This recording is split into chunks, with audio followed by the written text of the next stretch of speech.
나는 노년내과 의사로 40년 넘게 어르신들을 진료해 왔습니다. 그 오랜 세월 동안 수많은 얼굴을 보며 하나의 공통점을 발견했죠. 오래 사는 분들은 예외 없이 잘 웃는 분들이었습니다. 한 번은 92세의 김영호 어르신이 진료실 문을 열고 들어오셨습니다. 지팡이를 짚고 천천히 걸어오시면서도 얼굴엔 장난기 어린 미소가 가득했어요. 선생님, 오늘도 살아있어서 감사해요. 그 한마디에 제 마음이 먼저 풀렸습니다. 그분은 젊은 시절 큰 병을 겪었지만 매일 아침 거울을 보며 일부러 웃었다고 합니다. 웃음이 없으면 하루가 너무 길게 느껴졌기 때문이라 했죠. 그런데 놀랍게도 그분의 혈압, 심박수, 면역 수치 모두 또래 평균보다 훨씬 좋았습니다. 과학적으로도 웃음은 놀라운 효과를 줍니다. 웃을 때 뇌에서는 엔도르핀과 도파민 같은 행복 호르몬이 분비되어 면역 기능이 향상되고 혈액 순환이 좋아집니다. 한 연구에서는 하루 10분 이상 웃는 사람은 그렇지 않은 사람보다 심장 질환 위험이 40% 낮다고 보고했습니다. 웃을 때 움직이는 얼굴 근육만 해도 50개 이상이죠. 그 근육들이 혈류를 자극하면서 산소 공급을 돕고 뇌도 더 활발히 움직입니다. 그래서 웃음은 단순한 감정이 아니라 생리 반응이며 실제로 몸을 치유하는 힘을 갖고 있습니다. 그런데 많은 분들이 이렇게 말합니다. 웃을 일이 없는데 어떻게 웃어요? 그럴 때마다 저는 이렇게 대답합니다. 웃을 일이 생기기를 기다리지 말고 웃어서 일상을 바꾸세요. 뇌는 가짜 웃음과 진짜 웃음을 구분하지 못합니다. 단 30초 동안이라도 억지로 미소를 지으면 뇌는 이미 행복하다고 착각하고 긍정적인 신호를 전신에 보냅니다. 거울 앞에서 자신에게 미소를 짓는 것, 혹은 반려동물과 눈을 마주치며 웃는 것, 이 작은 행동들이 몸의 리듬을 바꿉니다. 실제로 제 환자 중에는 이런 분이 계셨습니다. 남편을 잃은 후 깊은 우울감에 빠졌던 78세의 박선자 할머니. 매일 우는 게 습관이었죠. 어느 날 제가 이렇게 제안했습니다. 할머니, 내일 아침 거울을 보며 오늘도 잘 지내자 한 번만 웃어보세요. 처음엔 억지 웃음이었지만 일주일쯤 지나자 표정이 달라졌습니다. 병원 복도에서 마주친 사람들에게 먼저 인사하더니 어느 날은 선생님, 저 오늘 진짜 웃었어요. 꽃이 너무 예뻐서요. 그렇게 그녀는 천천히 다시 삶을 사랑하게 되었죠. 웃음이 그녀의 약이 된 겁니다. 우리 사회는 나이 들수록 무겁고 심각한 표정을 품격이라고 착각합니다. 하지만 진짜 품격은 마음의 여유에서 나옵니다. 아이들은 하루에 300번 웃는다고 합니다. 어른은 평균 10번 이하라고 하죠. 우리가 잃어버린 건 건강이 아니라 웃을 기회입니다. 인생의 후반전일수록 웃음이 약이 됩니다.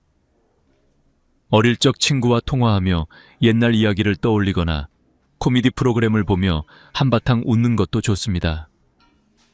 심지어 식사 중에 가족과 농담을 주고받는 것만으로도 혈류가 활발해지고 위장 운동이 촉진된다는 연구도 있습니다. 제가 병원 벽에 항상 붙여놓은 문구가 있습니다. 웃음은 약보다 싸고 부작용이 없다. 어느 날 외래 진료를 마치고 퇴근하던 길, 김영호 어르신이 저를 붙잡고 이렇게 말씀하셨습니다. 선생님, 오늘도 웃었으니 내일은 더 오래 살겠네요. 그 말에 저도 웃었죠. 어쩌면 장수의 비밀은 거창한 유전이나 보약이 아니라 지금 이 순간 미소를 지을 수 있는 마음인지도 모릅니다. 오늘 하루 혹시 이유 없이 웃어본 적 있으신가요? 만약 없다면 지금 바로 거울을 보며 살짝 미소 지어보세요. 그 한 번의 웃음이 여러분의 몸속 시계를 천천히 되돌리고 있을지도 모릅니다. 나는 의사로서 수십 년 동안 노인 환자들의 다리를 보아왔습니다. 신기한 건 걷는 속도가 느려지는 시점과 건강의 균형이 무너지는 시점이 거의 동시에 찾아온다는 겁니다. 걸음은 단순한 이동이 아닙니다. 그것은 몸 전체의 순환과 생명의 박동을 보여주는 거울이죠. 예전엔 운동 좀 하세요. 라는 말로 쉽게 넘겼지만 이제는 확신합니다. 걷지 않으면 노화가 3배는 빨라집니다. 내가 특히 잊지 못하는 분이 있습니다. 86세의 최은자 할머니. 무릎 통증 때문에 1년 가까이 외출을 못하셨습니다. 그런데 어느 날 병실에서 갑자기 결심하셨어요.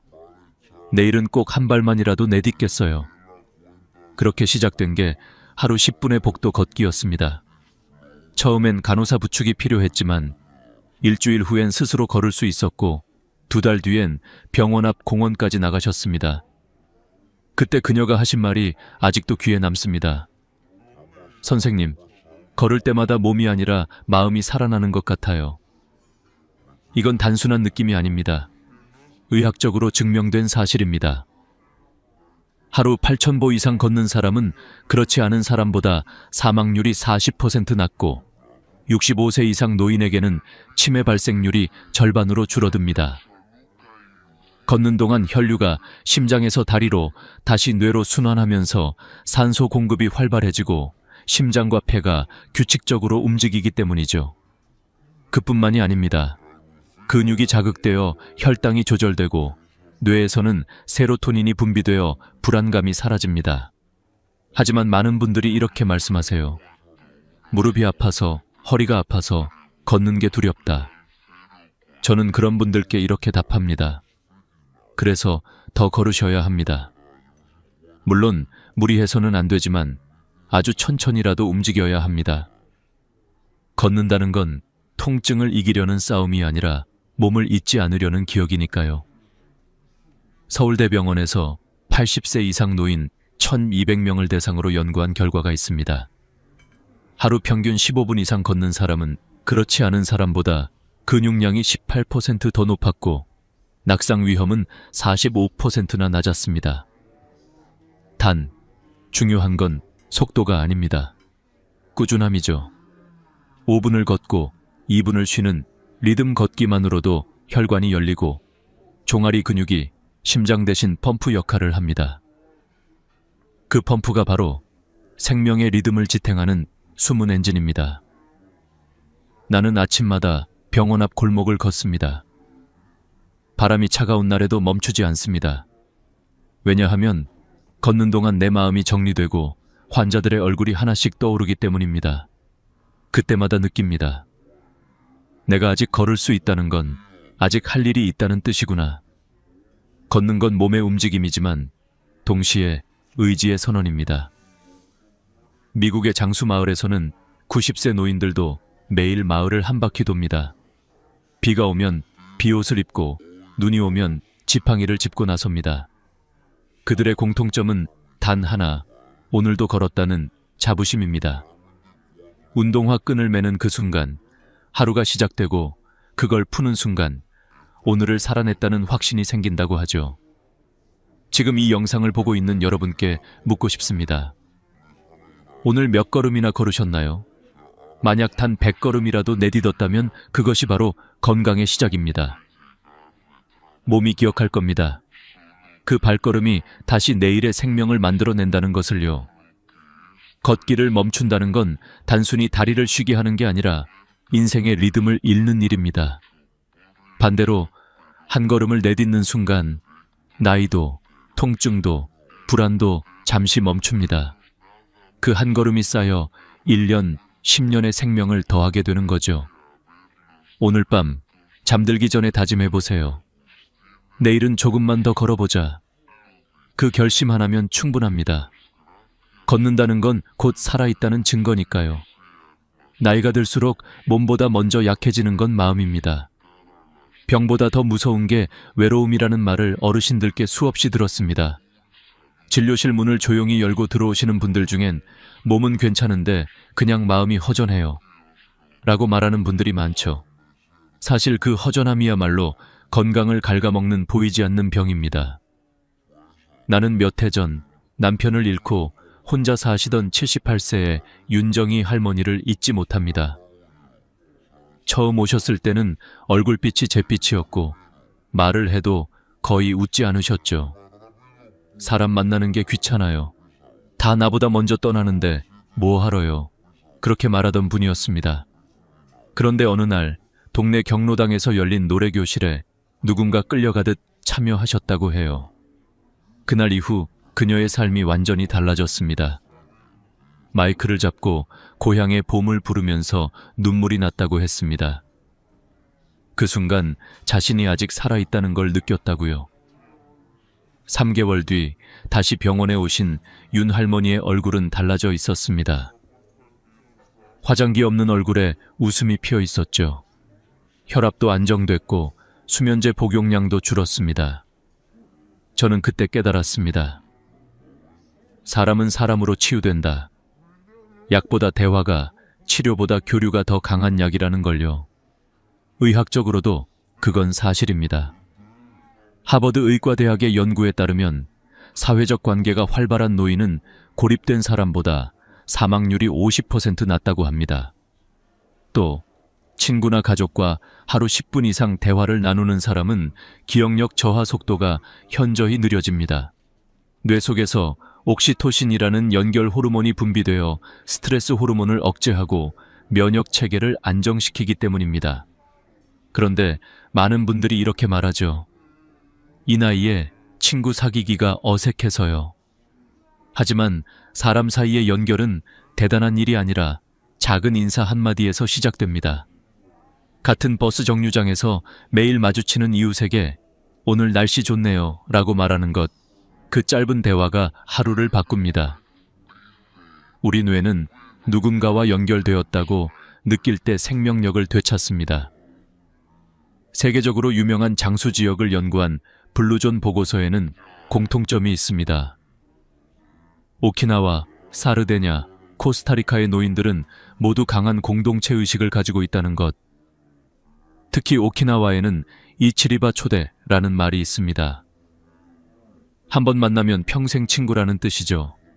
그들은 하루 한 끼를 함께 나누며 서로의 안부를 묻습니다. 외롭지 않다는 감각이 그들의 수명을 늘려주는 겁니다. 한 번은 83세의 남자 환자분이 제게 이렇게 말했습니다. 젊을 땐 돈이 중요했는데 지금은 누가 내 이름을 불러주는 게 더 고맙네요. 그 말을 들으며 저는 생각했습니다. 우리가 정말로 오래 살기 위해 필요한 건 고급 영양제도 병원비도 아니라 사람의 온기일지도 모른다고요. 그래서 저는 진료가 끝날 때마다 꼭 이렇게 말합니다. 할머니, 집에 가시거든 누구든 한 분에게 꼭 전화하세요. 안부를 묻기 위해서라도요. 그 짧은 전화가 혈압을 낮추고 마음을 안정시키며 수면을 깊게 만들어줍니다. 실제로 서울대병원 연구에 따르면 하루 한 번 이상 가족이나 친구와 연락하는 어르신은 그렇지 않은 분들보다 우울증 위험이 60% 이상 낮다고 합니다.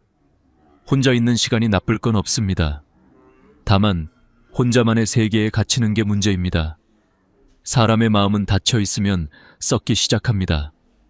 하지만 누군가와 연결되면 아주 작게라도 빛이 들어옵니다. 여러분, 혹시 요즘 연락이 뜸해진 친구가 있으신가요? 오늘 그분에게 잘 지내요? 한마디만 전해보세요. 그것이 곧 당신 자신의 건강을 지키는 일이 될 겁니다. 외로움을 이기는 힘은 언제나 함께 있음에서 시작됩니다. 혼자가 아니라는 사실을 아는 순간 우리 몸은 다시 살아납니다. 나는 오랜 세월 환자들의 식습관을 관찰하며 한 가지 명확한 결론을 얻었습니다. 건강은 많이 먹는 데서 오는 게 아니라 멈출 줄 아는 데서 온다. 젊을 때는 배불리 먹고도 괜찮습니다. 그러나 나이가 들수록 과식은 독이 됩니다.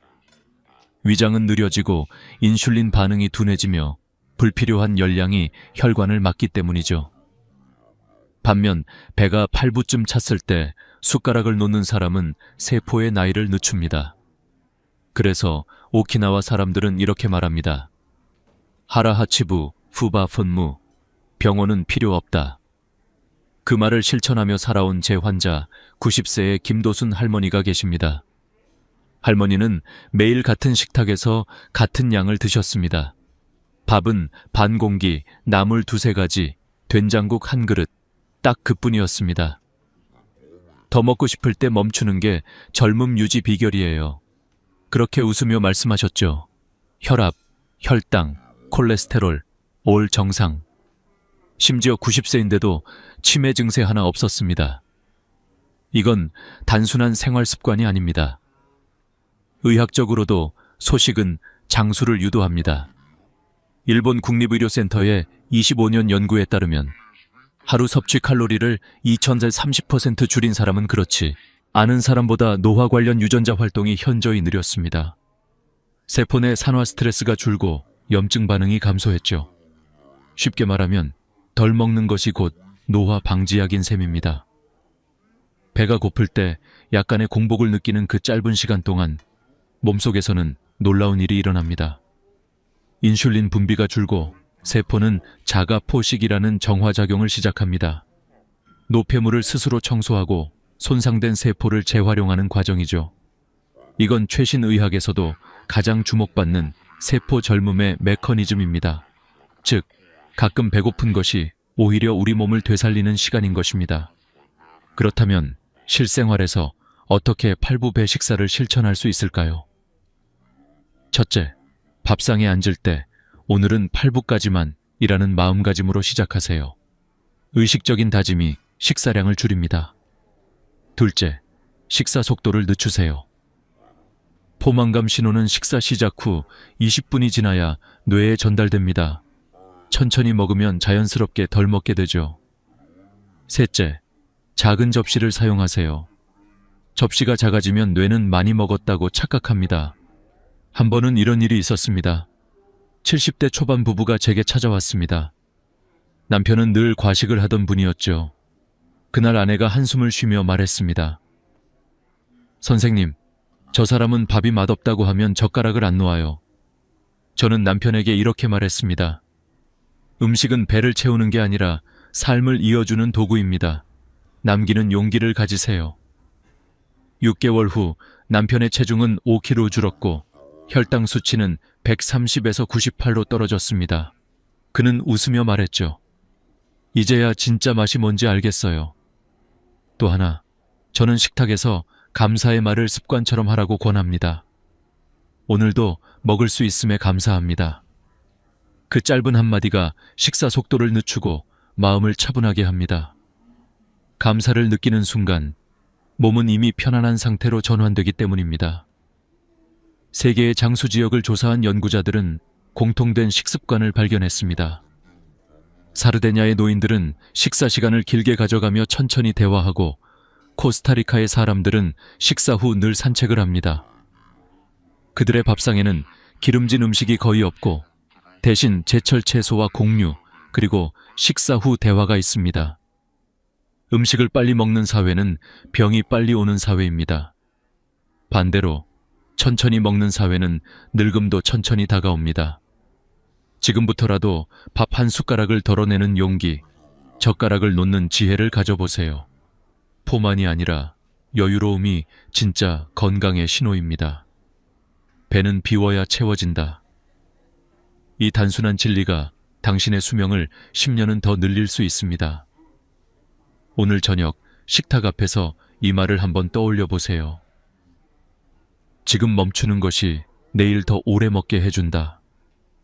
그 한 번의 멈춤이 곧 장수의 시작입니다.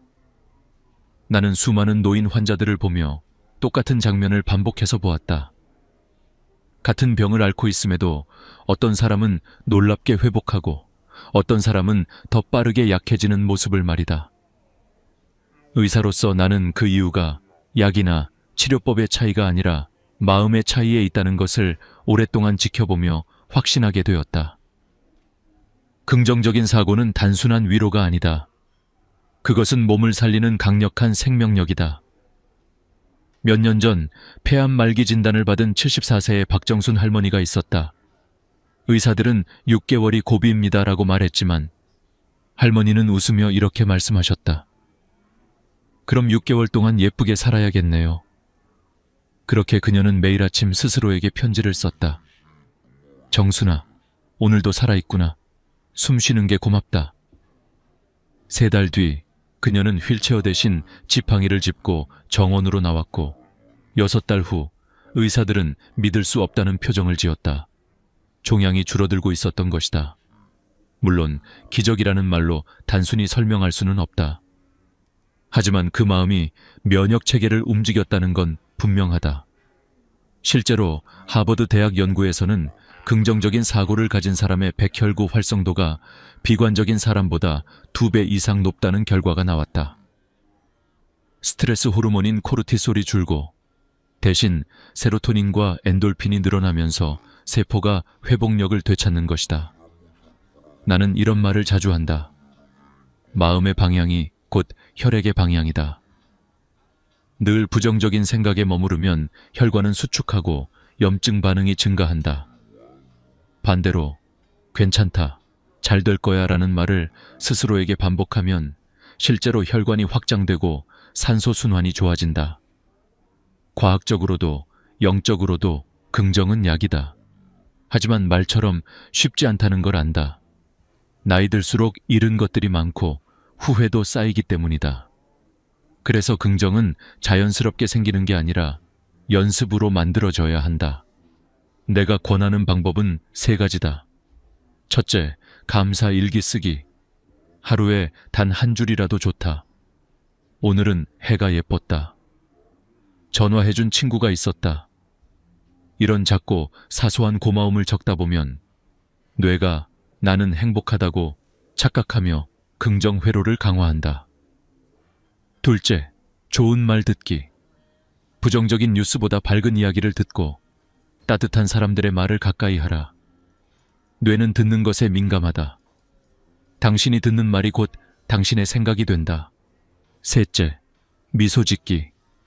억지로라도 웃으면 뇌는 지금 행복하다고 착각한다. 그때 엔돌핀이 분비되어 통증이 줄고 기분이 진짜로 좋아진다. 나는 이 3가지를 심장의 운동법이라 부른다. 몸을 위한 운동만큼 마음을 위한 훈련도 필요하기 때문이다. 한 번은 이런 일이 있었다. 81세의 남자 환자가 진료실 문을 열자마자 이렇게 말했다. 선생님, 난 이제 희망이 없어요. 나는 그분의 손을 잡고 조용히 물었다. 혹시 오늘 아침 밥 드셨죠? 그는 고개를 끄덕였다. 그럼 아직 희망이 있는 겁니다. 밥맛이 있다는 건 몸이 살아있다는 뜻이니까요. 그는 그 말을 듣고 웃었고 몇 주 뒤 다시 병원에 왔을 때 얼굴이 달라져 있었다. 요즘은 괜히 아침 햇살이 고맙네요. 그 한마디가 얼마나 따뜻했던지 진료실의 공기가 바뀌었다. 사람의 몸은 마음의 지시를 따른다. 못해라고 생각하면 근육은 긴장하고 할 수 있어라고 말하면 혈류가 열린다. 믿음은 실제 생리 반응을 바꾼다. 긍정적인 사고는 기적이 아니라 과학이다. 여러분, 오늘 하루 힘든 일이 있으셨나요? 괜찮습니다. 나쁜 일이 아니라 새로운 배움의 시간일지도 모릅니다. 넘어졌다면 그건 아직 걸을 힘이 있다는 증거입니다. 나이가 많다고 해서 인생이 끝나는 게 아닙니다. 마음을 돌리면 세상은 여전히 따뜻합니다. 기억하세요. 몸이 늙는 건 자연이지만 마음이 늙는 건 선택입니다. 오늘 거울을 보며 이렇게 속삭여 보세요. 괜찮아. 아직 늦지 않았어. 나는 충분히 잘 살아왔고 앞으로도 잘 살 거야. 그 한마디가 내일의 건강을 바꾸는 첫걸음이 될 겁니다. 나는 수백 명의 100세 어르신을 직접 만나 인터뷰하며 놀라운 사실 하나를 깨달았다. 그분들은 공통적으로 삶을 버티는 법이 아니라 삶을 즐기는 법을 알고 있었다는 것이다. 젊은 사람들은 장수의 비결을 묻지만 어르신들은 언제나 이렇게 대답하셨다. 비결 같은 건 없어. 그냥 매일 아침 눈 뜨면 오늘도 살아있구나. 그게 감사할 뿐이야. 그 단순한 말 속에 진리가 있었다. 건강은 음식이나 운동보다 먼저 태도에서 시작된다. 삶을 대하는 마음가짐이 몸의 방향을 결정한다. 나는 102세의 김용호 어르신을 기억한다. 그분은 새벽마다 마당을 쓸며 늘 같은 말을 되뇌셨다. 오늘도 하늘이 예쁘네. 아직 내 손이 움직이네. 그의 손은 주름졌고 걸음은 느렸지만 눈빛은 어린아이처럼 반짝였다. 선생님, 나는 매일 하늘이 달라요. 그게 재밌어요. 그 말에 나는 미소가 나왔다. 나이에 상관없이 재미를 느끼는 사람은 오래 산다. 삶을 흥미롭게 바라보는 시선이 곧 장수의 근육이다. 심리학에서도 이를 생애 활력감, vital engagement이라 부른다. 자신이 속한 세상과의 연결을 느끼는 사람은 스트레스를 덜 받는다. 뇌는 안정되고 호르몬 균형이 유지되며 결국 면역력도 높아진다. 반대로 삶의 흥미를 잃은 사람은 몸의 모든 시스템이 느려진다. 결국 태도가 수명을 결정하는 셈이다. 또 하나의 공통점은 비교하지 않는 마음이었다. 많은 노인들이 나는 저 사람보다 덜 벌었어, 덜 배웠어 하며 스스로를 깎아내린다. 그러나 오래 사는 사람들은 이렇게 말했다. 나는 내 속도로 걸었어. 남하고 달라도 괜찮아. 그 한마디가 마음의 독소를 씻어낸다. 비교는 스트레스의 근원이고 스트레스는 세포 노화를 촉진한다. 일본의 장수마을 오키나와에서는 경쟁보다 조화, 승부보다 공존을 중시한다. 그래서인지 그곳의 100세 인구 비율은 세계 최고다. 나는 가끔 젊은 세대에게도 이런 말을 전한다. 건강은 몸의 문제가 아니라 태도의 문제입니다. 몸이 힘들 때 왜 나만 이래? 라고 말하기보다 이 정도면 괜찮지라고 말해보세요. 뇌는 그 말 한마디에 반응합니다. 그것이 바로 생각의 면역력이다. 그리고 장수한 사람들에게 공통적으로 나타난 또 하나의 습관은 자기 용서였다. 92세의 이화자 할머니는 오랜 세월 딸과의 갈등을 안고 사셨다. 딸이 외국으로 떠나며 마지막 인사도 하지 않고 떠났기 때문이다. 하지만 어느 날 그녀는 이렇게 말했다. 그 애도 힘들었겠지. 이제 그만 미워하려고요. 그날 이후로 혈압이 내려갔고 잠도 더 잘 주무셨다. 마음의 응어리를 풀면 몸의 긴장도 풀린다. 용서는 상대를 위한 것이 아니라 나를 위한 것이다. 여러분, 오래 사는 법을 알고 싶다면 몸을 관리하는 시간만큼 마음을 비우는 시간을 가지세요. 미워하는 사람을 떠올릴 때마다 그 사람을 용서하기보다 나를 가볍게 하자고 생각하세요. 그게 진짜 치유의 시작입니다. 나는 오늘도 환자들에게 이렇게 말합니다. 걱정 대신 호흡을, 한숨 대신 미소를 선택하세요. 이 간단한 선택 하나가 10년의 차이를 만듭니다. 삶을 오래 사는 사람들의 공통점은 단 하나입니다. 그들은 살아가는 법을 배운 사람들이었습니다. 돈이 없어도, 명예가 없어도 하루를 감사하며 살았고 자신이 가진 것에 만족했습니다. 그 평온한 마음이 그들의 혈관을 지켜주었고 세포를 젊게 했습니다. 오늘 하루 거울 앞에서 스스로에게 물어보세요. 나는 오늘 내 인생을 사랑했는가? 그 질문에 예 라고 대답할 수 있다면 당신은 이미 장수 체질입니다. 삶을 대하는 태도가 곧 수명입니다. 몸은 늙지만 마음의 태도는 언제든 새로워질 수 있습니다. 그리고 잊지 마세요. 장수의 비결은 무엇을 먹는가가 아니라 어떻게 살아가는가에 달려 있습니다. 오늘부터라도 비교를 멈추고 미소를 늘리고 스스로에게 따뜻해지세요. 그것이야말로 100세를 향한 가장 확실한 길입니다. 사람이 세상을 떠나면 가족들은 장례식장을 찾아 3일 동안 빈소를 지킵니다. 그건 너무나 당연한 일이라 생각하죠. 그런데 말입니다. 이제 그 3일장이 점점 사라지고 있습니다. 조문객이 줄고 가족끼리만 조용히 치르는 하루장, 혹은 아예 장례식장 없이 화장장으로 바로 가는 경우도 늘고 있습니다. 예전 같으면 상상도 못할 일이죠. 저는 오랜 세월 환자들의 마지막 순간을 지켜보며 죽음의 풍경이 얼마나 바뀌었는지를 똑똑히 보았습니다. 의료가 발전하면서 사람들은 집이 아닌 병원에서 세상을 떠나게 되었고 그때부터 장례의 의미도 조금씩 달라지기 시작했습니다. 예전엔 마을 전체가 모여 슬픔을 나누었지만 이제는 병원 안에서 가족 몇 명만 함께합니다. 그리고 발인까지 단 하루장이 새로운 표준이 되어가고 있죠. 3일장은 단순히 시간을 보내는 절차가 아니었습니다. 고인을 기리고 조문객이 찾아와 인연을 정리하는 사회적 의례였습니다. 하지만 지금은 그 의미가 점점 희미해지고 있습니다.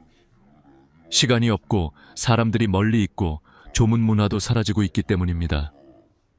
그렇다면 이제 우리는 왜 여전히 3일장을 고집하고 있을까요? 그리고 정말 하루 만에 끝내는 장례가 나쁜 걸까요?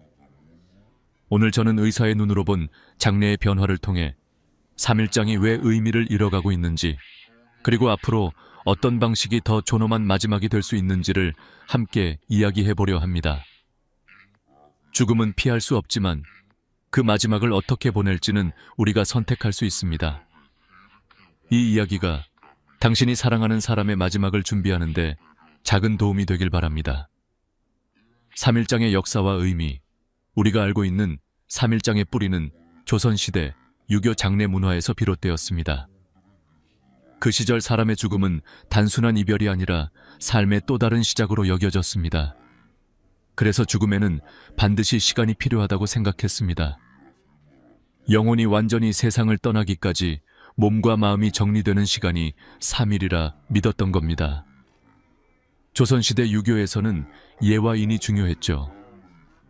사람이 세상을 떠나면 남은 가족은 그동안 받은 사랑과 은혜를 갚는다는 뜻으로 최대한 공손하게 정성껏 장례를 치렀습니다.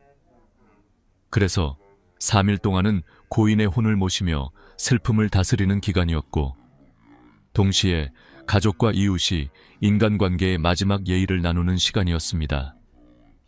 이틀 동안은 마을 사람들이 조문을 왔습니다. 황주를 하고 이웃은 음식을 나누며 함께 고인의 삶을 이야기했죠. 이런 공동체적 장례 문화는 사람을 떠나보내며 함께 슬퍼하는 것이 그 자체로 치유라고 믿었기 때문입니다. 첫째 날, 초빈, 고인 운구, 염습, 빈소 마련. 둘째 날, 조문, 지인 방문, 제례, 마지막 작별 인사. 셋째 날, 발인, 상여 행렬, 화장 또는 매장, 제사. 이 세 날은 각각의 역할이 분명했습니다. 첫날은 몸과의 이별, 둘째 날은 사람들과의 이별, 셋째 날은 세상과의 이별이었죠. 하지만 이런 전통은 산업화와 함께 서서히 변했습니다. 1960년대까지만 해도 대부분의 장례가 집에서 이루어졌습니다. 그러다 병원 사망률이 급격히 높아지면서 집 대신 장례식장이 생겼죠. 이때부터 장례는 마을의 공동의식이 아니라 서비스화된 절차로 변하기 시작합니다. 병원과 연결된 장례식장이 늘어나면서 3일장은 하나의 표준 상품이 되었습니다. 식장 임대료, 안치료, 재단 비용, 음식, 조문객 응대까지 모두 3일 패키지로 정형화된 겁니다. 코로나 이후엔 절반 가까운 장례가 이틀 혹은 하루로 진행되고 있습니다. 제가 장례식장 관계자에게 들은 이야기입니다. 요즘은 첫날 저녁에 모여 다음날 아침 발인하는 게 일반적입니다. 조문객이 거의 없으니까요. 그만큼 3일장은 형식만 남은 절차가 되어가고 있습니다. 하지만 우리가 기억해야 할 건 3일장의 본래 의미는 시간이 아니라 마음이었다는 겁니다. 3일장은 형식이 아니라 사람을 떠나보내는 시간이었다. 그러나 현실은 변했습니다. 조문 문화가 사라지고 가족의 형태가 달라지면서 이제 그 3일이 더 이상 예전 같은 의미를 갖지 못합니다. 그렇다면 지금 3일장이 왜 점점 사라지고 있는 걸까요? 단순히 시간이 부족해서일까요? 아니면 우리가 죽음을 대하는 태도 자체가 변했기 때문일까요? 이제 다음 장에서는 3일장이 의미를 잃어가는 진짜 이유를 의학적, 사회적 관점에서 함께 살펴보겠습니다. 예전엔 장례식장 복도가 사람들로 붐볐습니다. 이웃, 직장 동료, 친척, 친구들까지 하루 종일 조문객이 이어졌죠. 상주는 손이 닳도록 인사를 하고 부의금 봉투가 쌓여갔습니다. 고인의 삶을 기억하는 사람들의 발걸음이 그렇게 3일 동안 이어졌습니다. 하지만 지금은 다릅니다. 빈소는 조용합니다. 조문객 대신 휴대전화 메시지가 오갑니다. 삼가 고인의 명복을 빕니다. 짧은 한 줄이 마음을 대신합니다. 3일장을 지켜야 할 이유가 하나씩 사라지고 있는 겁니다. 가장 큰 이유는 조문 문화의 변화입니다. 스마트폰 하나로 문상을 대신하는 시대. 예전에는 직접 찾아가는 것이 예의였지만 이제는 문자 한 통이면 충분하다고 생각합니다.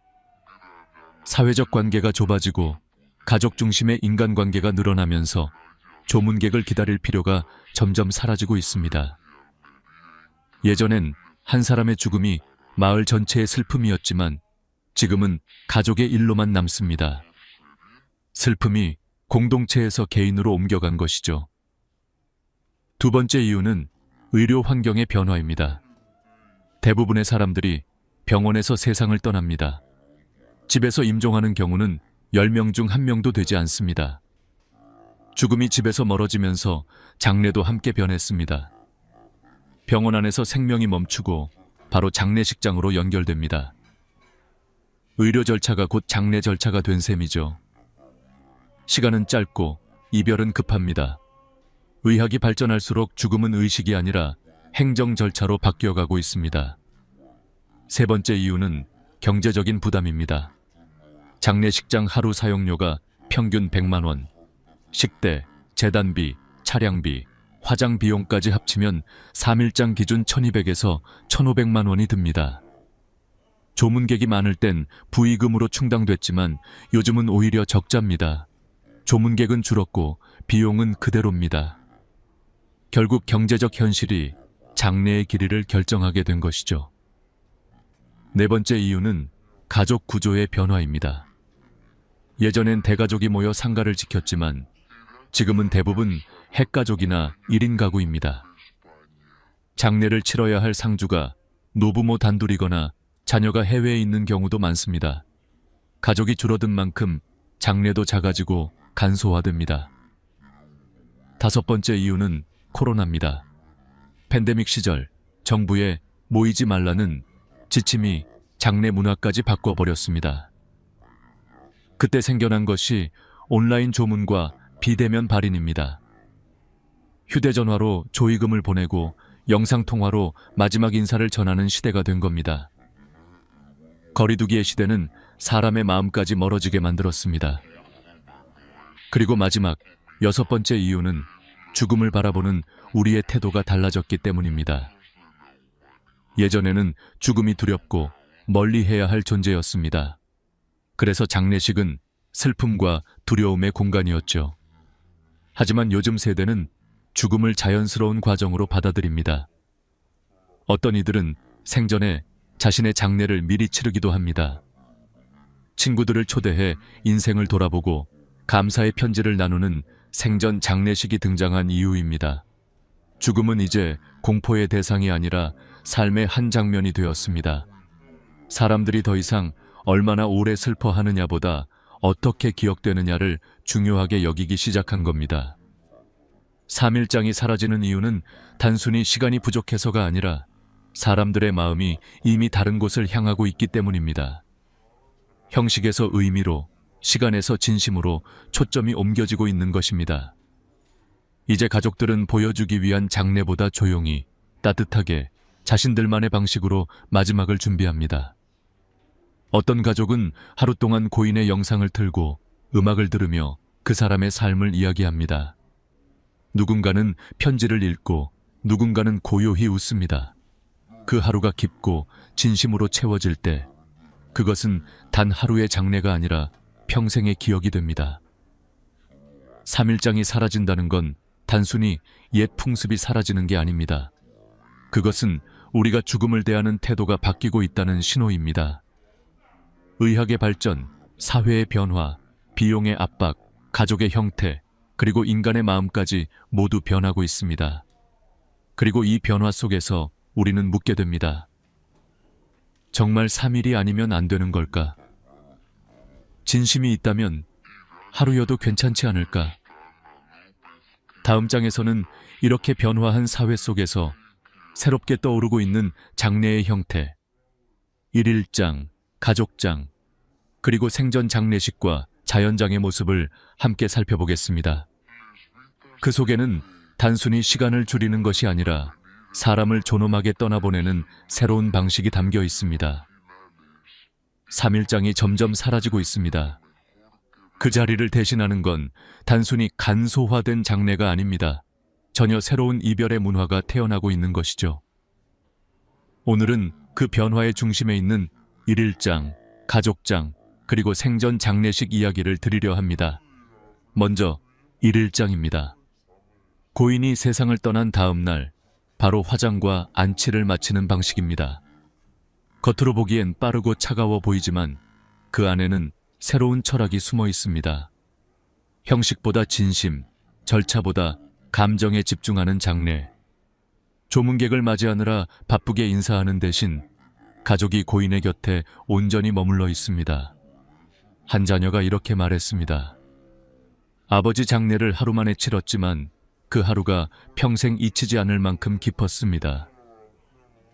슬픔을 길게 끄는 대신 진심을 온전히 담는 하루. 그것이 1일장이 가진 의미입니다. 장례의 길이가 아니라 마음의 밀도가 중요한 시대가 된 겁니다. 두 번째는 가족장입니다. 3일장보다 더 작고 조문객을 초대하지 않습니다. 가족끼리만 조용히 고인을 보내드리죠. 장례식장 대신 집이나 요양병원, 납골당에서 음악을 틀고 고인의 사진을 함께 보며 이야기를 나눕니다. 마치 생일 파티처럼 웃으며 추억을 나누기도 합니다. 장례식장의 번잡함을 피하고 고인을 편안하게 보내드리고 싶은 마음. 그것이 가족장이 주는 평온입니다. 특히 코로나 이후 가족만의 공간에서 보내드리겠다는 선택이 새로운 표준으로 자리 잡고 있습니다. 세 번째는 생전 장례식입니다. 말 그대로 살아있을 때 자신의 장례를 미리 치르는 의식이죠. 고인이 아니라 본인이 주인공입니다. 친구들을 초대해 감사의 편지를 전하고 인생을 돌아봅니다. 어떤 노인은 자신이 좋아하던 음악을 틀고 평생 고마웠던 사람들에게 손편지를 나눴습니다. 오늘 이 순간이 내 인생에서 가장 행복합니다. 그는 그렇게 웃으며 인생의 마지막을 준비했습니다. 이건 단순한 이벤트가 아닙니다. 죽음을 미리 직면함으로써 삶의 마지막을 스스로 설계하는 존엄의 선언입니다. 의학적으로도 Living Farewell, Living Farewell은 정신적 안정에 큰 도움이 된다고 합니다. 죽음을 받아들이는 사람일수록 우울과 불안이 줄고 오히려 삶의 만족도는 높아집니다. 죽음을 준비하는 건 삶을 포기하는 게 아니라 삶을 더 깊이 사랑하는 방법인 것이죠. 그리고 또 하나의 변화가 있습니다. 바로 자연장입니다. 돌아가신 분의 유골을 흙에 묻거나 나무 아래에 뿌리는 방식입니다. 국토부 통계에 따르면 수목장이나 자연장을 선택하는 비율은 10년 새 5배 증가했습니다. 도시에서 묘지를 관리하기 어려운 현실, 그리고 환경을 생각하는 세대의 변화가 자연장을 새로운 흐름으로 만들고 있습니다. 단순한 절차가 아니라 자연으로 돌아간다는 철학적 선택이기도 합니다. 이제 기술이 장례의 일부가 되었습니다. 디지털 추모관, 온라인 메모리얼이라는 개념이 등장했죠. 고인의 음성이나 영상, 기록을 온라인 공간에 영구 저장해 언제든 다시 볼 수 있는 서비스입니다. AI 기술로 목소리를 복원하거나 고인이 남긴 메시지를 가족들이 다시 들을 수도 있습니다. 죽음이 끝이 아니라 기억의 형태로 이어지는 시대가 된 것입니다. 결국 장례의 본질은 며칠 동안 하느냐가 아닙니다. 그 시간 동안 우리가 얼마나 진심으로 보내드렸는가, 그게 더 중요하죠. 하루라도 고인의 손을 잡고 그의 인생을 이야기하며 사랑과 감사의 말을 전했다면 그것이야말로 가장 완전한 장례입니다. 이제 장례는 더 이상 형식의 문제가 아닙니다. 어떻게 기억될 것인가, 어떻게 사랑을 남길 것인가의 문제로 바뀌고 있습니다. 3일장은 시대의 상징이었습니다. 하지만 앞으로의 시대는 존엄한 죽음이 중심이 될 겁니다. 죽음을 두려워하지 않고 마지막 순간까지 스스로 선택하며 감사와 사랑으로 삶을 마무리하는 것. 그것이 현대 장례 문화가 나아가야 할 방향입니다. 그리고 저는 오랜 세월 의사로서 수많은 환자들의 마지막을 지켜보며 느꼈습니다. 가장 평화롭게 떠나는 사람들은 늘 마음의 준비가 되어 있던 분들이었습니다. 죽음을 미리 생각하고 남은 이들을 위한 마지막 인사를 남긴 분들, 그들의 얼굴에는 두려움 대신 고요함이 있었습니다. 이 변화의 중심에는 공통된 마음이 있었습니다. 죽음이 끝이 아니라 또 다른 사랑의 시작이다. 다음 장에서는 그렇게 바뀐 시대 속에서 좋은 죽음과 존엄한 이별을 위해 우리가 지금부터 준비해야 할 것들, 그 구체적인 방법에 대해 이야기해 보겠습니다. 좋은 죽음, 존엄한 이별. 우리는 그 단어들을 자주 듣지만 정작 그 의미를 깊이 생각해 본 적은 많지 않습니다. 그러나 의사로서 수많은 마지막을 지켜보며 깨달았습니다. 좋은 죽음은 결코 우연히 오지 않는다는 걸요. 그것은 준비된 삶의 결과였습니다. 의학은 생명을 연장시킬 수 있습니다. 하지만 그 연장이 반드시 행복을 의미하지는 않습니다. 어떤 이는 인공호흡기에 의지한 채 눈을 감지도 뜨지도 못한 채로 며칠을 버팁니다. 가족들은 그 곁에서 울고 서로의 얼굴을 바라보며 묻습니다. 이게 정말 그분이 원하던 마지막일까? 죽음은 피할 수 없지만 그 마지막을 어떻게 맞이하느냐는 분명 우리의 선택이어야 합니다. 그래서 우리는 사전연명의료 이향세 5라는 제도를 가지고 있습니다. 미리 자신의 치료 의사를 밝혀두는 제도죠. 2024년 기준으로 한국에서 250만 명이 이미 이 서류를 작성했습니다. 이는 죽음을 피하려는 게 아니라 내 삶의 마지막을 스스로 설계하겠다는 성숙한 선택입니다. 나는 내 마지막을 내 손으로 정하겠다. 그 의지는 존엄의 시작이었습니다. 죽음에 대한 가장 큰 오해는 말하면 불길하다는 것입니다. 그러나 오히려 말하지 않는 것이 더 큰 불행을 부릅니다. 임종 직전 가족들이 가장 많이 하는 말, 그것은 이런 줄 몰랐다입니다. 고인의 뜻을 몰라서 남은 이들이 서로 다른 결정을 내리며 갈등을 겪습니다. 그렇기에 우리는 죽음에 대해 반드시 이야기해야 합니다. 내가 원하는 마지막, 남기고 싶은 말, 그리고 떠난 뒤의 부탁들까지. 그 대화는 상처가 아니라 사랑의 유언이 됩니다. 죽음을 준비한다는 건 삶을 포기하는 게 아닙니다. 오히려 남은 시간을 더 선명하게 살겠다는 선언입니다. 웰다잉에서는 가장 먼저 정리하기와 비우기를 가르칩니다. 버리고 정리하는 일은 단순한 정돈이 아니라 마음의 공간을 만드는 일입니다. 오래된 물건을 정리하듯 미움과 후회를 내려놓는 것. 그 작은 행동이 죽음을 두려움이 아닌 마무리의 평화로 바꿔줍니다. 그리고 존엄한 죽음을 위해서는 완화의료가 필요합니다. 치료를 포기하는 게 아니라 고통과 불안을 줄여 남은 시간을 평화롭게 보내기 위한 적극적인 치료입니다. 완화의료를 받은 환자일수록 마지막 순간까지 미소를 지을 확률이 높다는 연구 결과가 있습니다. 의사가 하는 일은 생명을 늘리는 것만이 아닙니다. 그 생의 끝을 존중하는 일, 그것 또한 의학의 본질입니다. 죽음을 두려워할수록 삶은 불안해집니다. 그러나 죽음을 인정하면 삶은 단단해집니다. 삶의 유한함을 알게 되면 오늘의 인연을 더 소중히 여기게 됩니다. 이건 철학이 아니라 의학적으로도 증명된 사실입니다. 죽음을 직면한 사람의 뇌파는 불안보다 안정 반응을 보입니다. 수용이 곧 평화로 이어지는 것입니다. 종교를 떠나서 사람은 누구나 마음에 집을 지어야 합니다. 마지막 순간 그 집이 평화로워야 합니다. 임종을 앞둔 사람들은 종종 이런 말을 합니다. 내가 사랑했던 사람들의 얼굴이 떠올라요.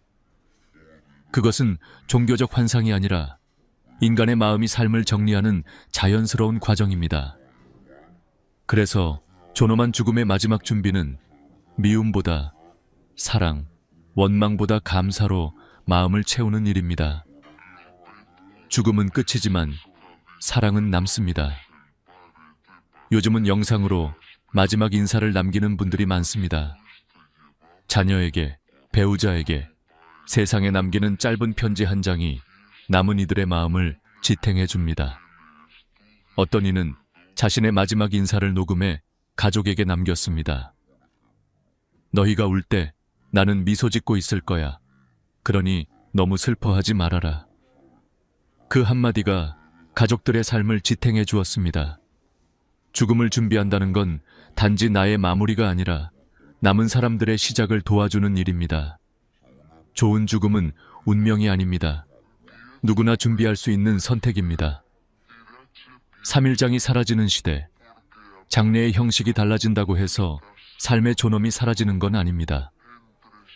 오히려 지금은 우리가 어떻게 떠날지를 스스로 결정할 수 있는 가장 인간다운 시대일지도 모릅니다. 죽음을 두려워하지 마십시오. 당신의 마지막을 사랑으로 설계하십시오. 그것이 바로 웰다잉이며, 그리고 제가 의사로서, 인간으로서 전하고 싶은 마지막 의학의 지혜입니다. 다음 장에서는 이 모든 이야기가 결국 죽음이 아닌 삶에 대한 이야기였음을 보여드리겠습니다. 우리가 두려워하는 끝이 아니라 지금 이 순간을 더 깊이 사랑하기 위한 시작으로서의 죽음을 이야기해보려 합니다. 우리는 흔히 죽음을 인생의 마지막이라 말합니다. 그러나 수많은 마지막을 지켜본 제 눈에는 그것이 오히려 또 하나의 시작처럼 보였습니다. 누군가는 사랑을 남기고, 누군가는 미움을 남기고, 누군가는 아무 말도 남기지 못한 채 떠납니다. 그리고 남은 사람들은 그 빈자리를 보며 비로소 삶을 배웁니다. 죽음은 그렇게 살아있는 사람을 가르치는 가장 조용한 선생이었습니다. 병원에서 근무할 때마다 느낍니다. 사람은 죽음 앞에서 모두 같아진다는 것을. 직함도 재산도 명예도 그 순간엔 아무 의미가 없습니다. 남는 건 단 하나, 그 사람이 어떤 마음으로 살았는가입니다. 3일장이 사라진 시대, 우리는 장례의 형식보다 마음의 내용이 더 중요한 시대로 들어섰습니다. 슬픔을 길게 이어가는 것보다 진심으로 보내드리는 것이 더 가치 있는 일이라는 것을 이제야 조금씩 깨닫고 있습니다. 어느 날 한 노부부가 병실로 찾아왔습니다. 남편은 말기암, 아내는 여전히 남편의 손을 꼭 쥐고 있었습니다. 남편은 제게 이렇게 말했습니다. 선생님, 아내에게 편지를 남기고 싶습니다. 그런데 손이 떨려서 글씨가 잘 안 써져요. 나는 종이와 펜을 대신 들어 그가 하는 말을 그대로 적었습니다. 여보, 당신이 내 곁에 있어서 나는 참 행복했습니다. 다음 생이 있다면 또 당신과 함께 밥 먹고 같이 웃고 싶습니다. 그는 그렇게 미소 지으며 눈을 감았습니다. 그리고 나는 그날 밤 다시 한번 깨달았습니다. 좋은 죽음이란 단순히 고통이 없는 죽음이 아니라 사랑이 완성되는 순간이라는 것을. 이제 사람들은 그 완성을 위해 자신의 마지막을 직접 준비합니다. 유언장을 쓰고 가족에게 하고 싶은 말을 영상으로 남기고 장례를 간소화하며 남은 사람들에게 부담을 주지 않으려 합니다. 하지만 그 속에는 또 다른 마음이 숨어 있습니다. 내가 떠난 뒤에도 당신들이 평화롭길 바란다. 그것이 진짜 웰다잉의 본질이죠. 죽음을 준비한다는 건 나를 위한 일이 아니라 사랑하는 사람을 위한 일입니다. 나는 종종 환자들에게 묻습니다. 당신은 어떤 죽음을 원하시나요? 대부분의 대답은 놀랍도록 단순합니다. 조용하게, 가족 손을 잡고, 평화롭게. 그리고 그 바람은 생각보다 쉽게 이루어질 수 있습니다. 필요한 건 거창한 의식이 아니라 진심 한 조각뿐이니까요. 요즘은 병원에서도 환자와 가족이 함께 마지막의 시간을 보내는 방이 있습니다. 인공호흡기를 떼고 조용한 음악을 틀고 서로의 손을 잡고 마음속 말을 전합니다. 사랑해요. 그동안 고마웠어요. 이제 편히 쉬세요. 그 몇 마디가 세상 모든 장례보다 깊은 의미를 가집니다. 어떤 장례식에도 없는 단 하나의 진심이 그 공간을 가득 채웁니다. 죽음은 피할 수 없지만 후회는 피할 수 있습니다. 오늘 내가 미안한 사람에게 용서를 구하고 고마운 사람에게 마음을 전하는 것. 그것이 바로 웰다잉의 시작입니다. 삶을 정리할수록 죽음은 두려움이 아니라 감사로 바뀝니다. 사람은 누구나 마지막 순간에 비슷한 말을 남깁니다. 조금만 더 사랑할 걸, 조금만 더 고맙다고 말할 걸. 그 후회가 쌓여 우리는 마침내 깨닫습니다. 죽음을 준비한다는 것은 결국 후회 없는 삶을 준비하는 일이라는 것을. 3일장이 사라지는 시대, 장례의 형식은 변하고 있지만 그 안에 사랑은 여전히 남아 있습니다. 오히려 지금은 더 인간다운 마지막을 선택할 수 있는 시대가 되었습니다. 죽음을 두려워하지 않고 그 안에서 삶의 의미를 되찾는 시대. 그것이 우리가 도착한 새로운 전환점입니다. 의사로서 그리고 한 사람으로서 저는 그 변화가 나쁘다고 생각하지 않습니다. 다만 바라는 것이 있다면 그 빠른 이별 속에서도 단 한순간만큼은 진심이 머물기를 바랍니다. 하루의 장례라도 좋습니다. 그 하루가 사랑과 감사로 채워진다면 그것은 3일장보다 깊은 의미를 가질 것입니다. 죽음은 끝이 아닙니다. 그것은 사랑의 결론이며 또 다른 시작입니다. 그 사실을 이해할 때 우리는 더 이상 이별을 두려워하지 않게 됩니다. 3일장의 길이는 줄었지만 마음의 깊이는 여전히 우리 손에 달려 있습니다. 이제 다음 장에서는 이 모든 이야기를 마무리하며 우리가 지금부터 어떻게 존엄한 죽음을 준비할 수 있는지를 구체적으로 이야기해 보겠습니다. 죽음을 말하는 것이 아니라 살아있는 지금을 더 뜨겁게 사랑하기 위한 지혜를 나누려 합니다. 죽음에 대해 말하는 건 여전히 쉽지 않습니다. 많은 이들이 고개를 저으며 말하죠. 그런 이야기는 불길하잖아요. 그러나 저는 수천 명의 마지막을 지켜보며 오히려 확신하게 되었습니다. 죽음을 이야기하지 않는 것이야말로 진짜 불행의 시작이라는 걸요. 마지막을 준비하지 못한 사람일수록 더 큰 두려움 속에서 삶을 마감했습니다. 반대로 죽음을 미리 받아들인 사람들은 끝까지 평화로웠습니다. 어느 90세 노인 환자가 있었습니다. 그는 임종을 앞두고 제게 이렇게 말했습니다. 선생님, 나는 이제 준비가 다 됐습니다. 내 몸이 멈추면 가족에게 인공호흡기를 달지 말아주세요. 내 인생은 이미 충분히 좋았으니까요. 그 말은 담담했지만 그 속에는 놀라운 평안이 담겨 있었습니다. 그는 마지막까지 자녀의 손을 잡고 조용히 미소 지었습니다. 슬픔보다 감사가 먼저였죠. 그 순간 저는 깨달았습니다. 죽음을 준비한다는 건 삶을 완성하는 일이라는 것을.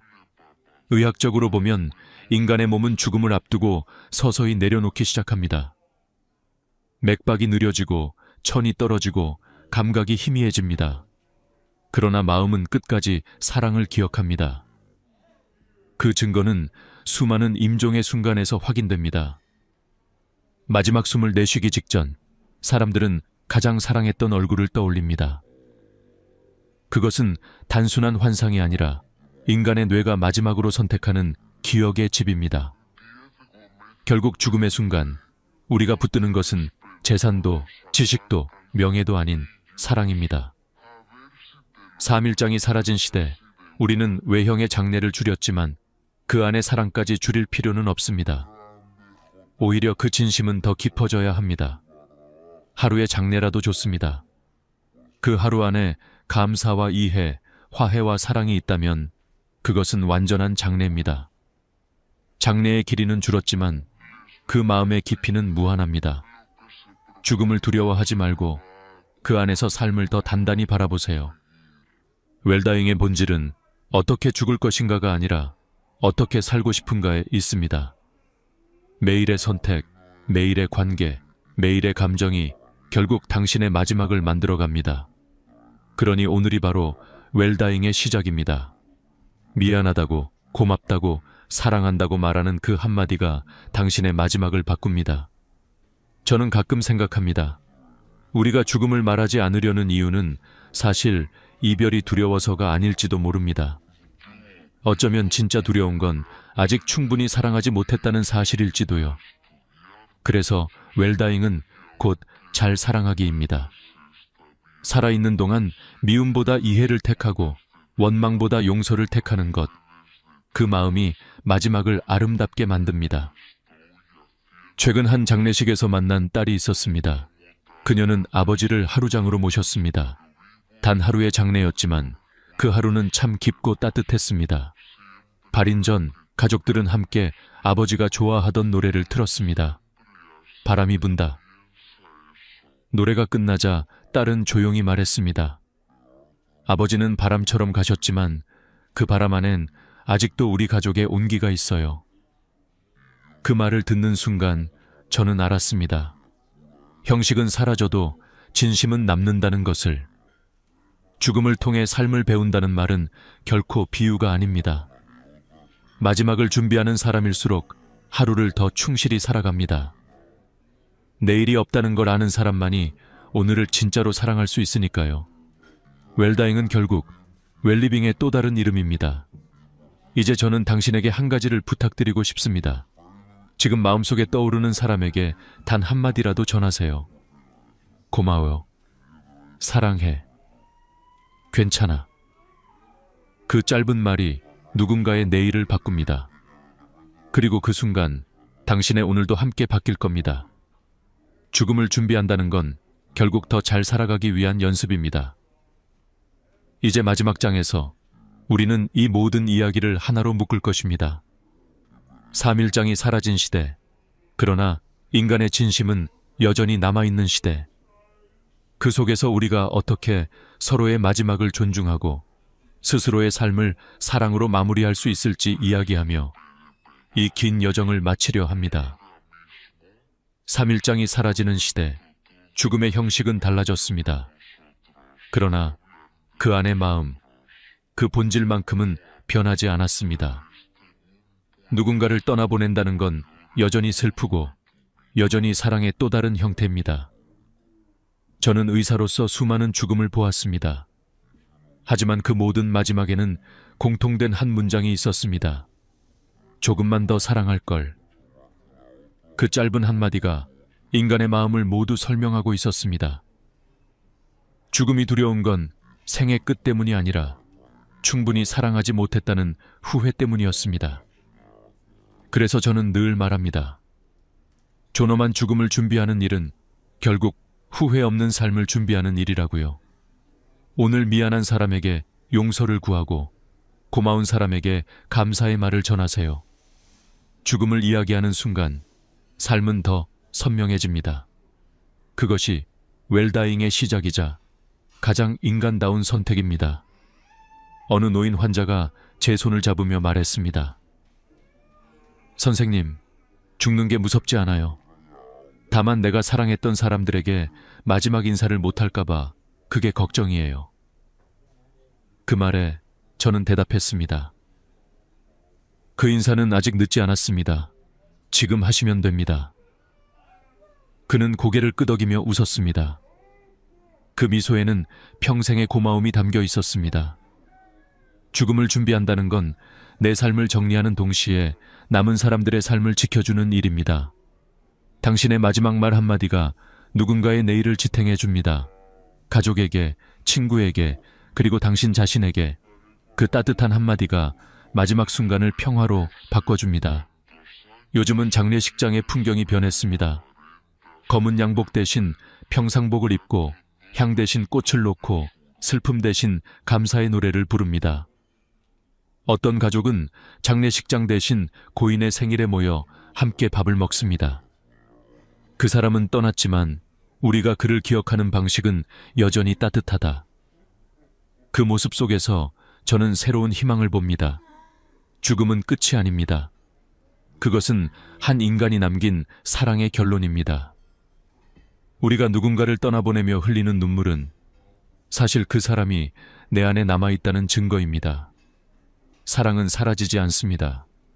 단지 형태만 바뀌어 기억과 이야기, 그리고 사람의 마음속에 머물 뿐입니다. 오늘 우리는 3일장이 왜 사라지고 있는가에서 시작해 그 변화의 이유와 새로운 장례 문화, 그리고 존엄한 죽음의 준비까지 함께 살펴보았습니다.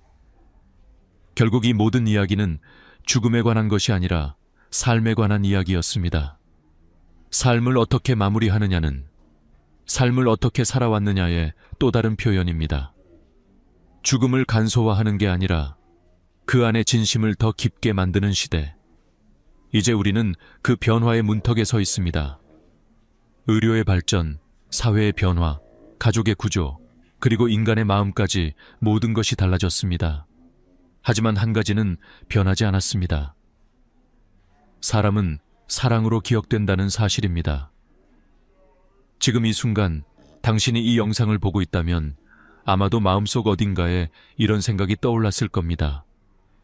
이 이야기를 부모님께, 가족에게 혹은 나 자신에게 전해야겠다. 그렇다면 그렇게 하세요. 이 대화가 누군가의 마지막을 바꿀 수도 있습니다. 죽음은 언젠가 누구에게나 찾아옵니다. 그러나 어떻게 떠나느냐는 우리의 선택입니다. 그리고 그 선택이 남은 이들의 삶을 따뜻하게 만듭니다.